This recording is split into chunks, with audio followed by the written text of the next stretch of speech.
যে ফের চর্চায় চিটফান্ড তদন্তে সক্রিয় ইডি। সাত সকালে নিউ আলিপুরে ইডির অভিযান। সূত্রের খবর, দিল্লির একটি চিটফান্ড সংস্থার বিরুদ্ধে আমানতকারীদের টাকা নয় ছয়ের অভিযোগ। তদন্তে নিউ আলিপুরের এক অভিজাত আবাসনে ইডির হানা। ওই সংস্থার ডিরেক্টর অভিক বাগচির বাবা বাসুদেব বাগচিকে এর আগে গ্রেপ্তার করেছিল সিবিআই। বাসুদেব বাগচি ছিলেন ওই কোম্পানির সিএমডি। চিটফান্ড কাণ্ডে তদন্তে সক্রিয় ইডি। নিউ আলিপুরে অভিজাত আবাসনে হানা ইডির।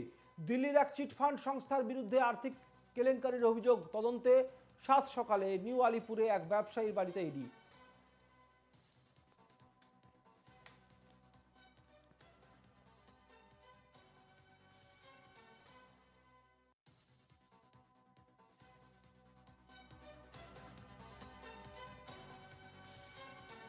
সাত সকালে নিউ আলিপুরে এক ব্যবসায়ীর বাড়িতে ইডির হানা। যে ব্যবসায়ীর বাড়িতে ইডি হানা দিয়েছে তার আগে এই ব্যবসায়ীর বাবাকে সিবিআই নাকি গ্রেপ্তার করেছিল।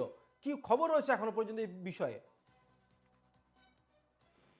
দেখো, এখনো পর্যন্ত যে তল্লাশি চলছে, অর্থাৎ প্রয়াগ চিটফান্ড বাসুদেব বাগচি, তাকে ইতিমধ্যে এর আগেও কিন্তু গ্রেপ্তার করেছিল, তিনি জামিনে মুক্ত পেয়েছেন। আজ যেটা জানা গিয়েছে, দিল্লির একটি চিটফান্ড কোম্পানি, অর্থাৎ সেই কোম্পানির টাকা ঘুরপথে এই বাসুদেব বাগচি এবং তার ছেলে অভিক বাগচি তারা নয় ছয় করেছে এমন একটি অভিযোগ। এবং সেই অভিযোগের ভিত্তিতেই আজকে কিন্তু নিয়ালপুরে যে বিলাসবহুল আবাসন রয়েছে তাদের, সেই আবাসনেই আজকে ইডির তল্লাশি চলছে।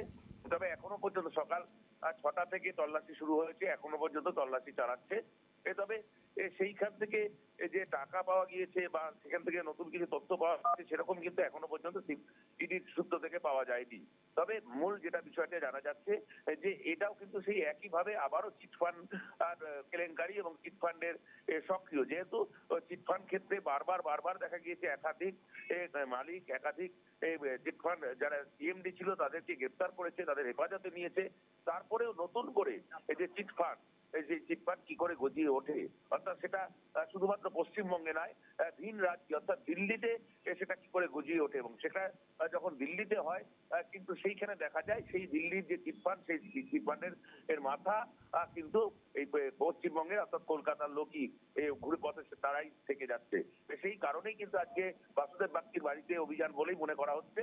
তবে এখনো পর্যন্ত ইডির পক্ষ থেকে জানানো হয়েছে যে শুধুমাত্র একটি চিটফান্ডের টাকা এই বাসুদেব বাগচি এবং তার ছেলে অভিক বাগচি তাদের মারফতে নয় ছয় হয়েছে, আত্মসাৎ করে দেওয়া আছে, এমনটাই অভিযোগ ছিল। সেই কারণে কিন্তু আজকে এই তল্লাশি হচ্ছে বলে জানা গিয়েছে। বেশ, ধন্যবাদ সুস্মিত।